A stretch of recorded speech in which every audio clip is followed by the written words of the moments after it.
नमस्कार। News take के Y factor में आपका स्वागत है। मैं हूं योगेश मिश्र। किसी देश का प्रधानमंत्री उस देश की हड़ताल में शरीक हो जाए, ऐसा आपने बिल्कुल नहीं सुना होगा।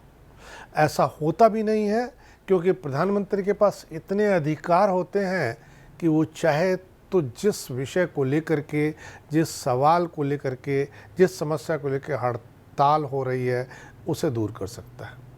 लेकिन आइसलैंड में एक नायाब करिश्मा बीते दिनों हुआ। आइसलैंड के प्रधानमंत्री को वहां की हड़ताल में शरीक होना पड़ा। हड़तालियों की मांग थी कि महिला कर्मियों के साथ न्याय किया जाए, उनकी वेतन विसंगति को दूर किया जाए। यह हड़ताल असमान वेतन और महिलाओं के खिलाफ हिंसा को समाप्त करने के लिए आइसलैंड की महिलाओं ने 24 अक्टूबर को रखी थी। हड़ताल के चलते सभी टीवी चैनलों से महिला एंकर, प्रेजेंटर नदारद रहीं।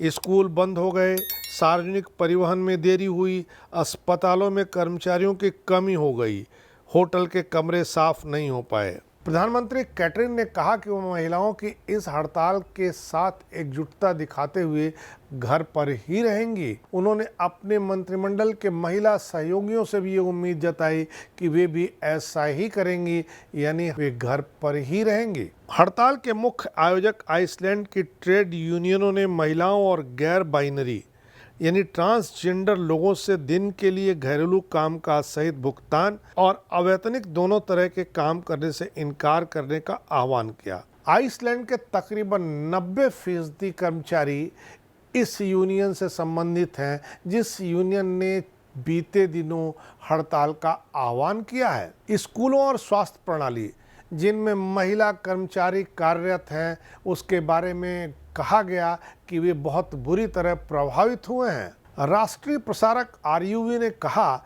कि वह एक दिन के लिए टेलीविजन और रेडियो प्रसारण को कम कर रहा है। 24 अक्टूबर को हुई 24 घंटे की यह हड़ताल 1975 के बाद की सबसे बड़ी हड़ताल मानी जा रही है, जब 90% महिलाओं ने कार्यस्थल पर भेदभाव पर गुस्सा व्यक्त करने के लिए काम करने, साफ सफाई करने या बच्चों की देखभाल करने से इनकार कर दिया था। अगले ही साल 1976 में आइसलैंड ने समान अधिकारों की गारंटी देने वाला एक कानून पारित किया।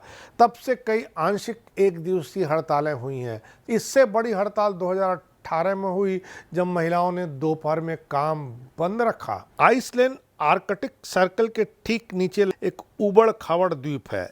विश्व आर्थिक मंच द्वारा इसे लगातार 14 वर्षों तक दुनिया के सबसे अधिक लिंग समान देश के रूप में स्थान दिया गया है, जो वेतन, शिक्षा, स्वास्थ्य, देखभाल और अन्य कारकों को मापता है।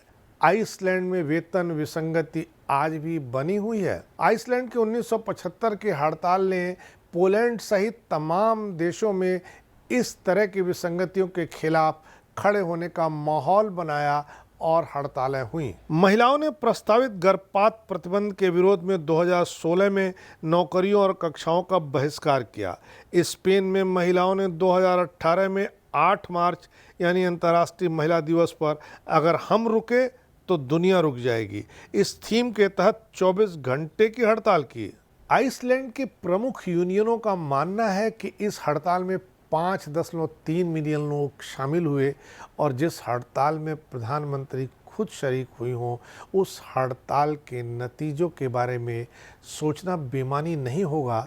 हड़तालियों की मांग जायज़ नहीं होती तो प्रधानमंत्री खुद शरीक नहीं होती। प्रधानमंत्री ने इस हड़ताल में शरीक होकर के न केवल हड़तालियों का हौसला बढ़ाया है, बल्कि समस्याओं की नोटिस भी ली है और जल्द इसका निजात होगा, यह भी संदेश दिया है। इस बार इतना ही। अगली बार फिर मिलेंगे किसी नए सवाल पर नए ढंग से बात करने के लिए।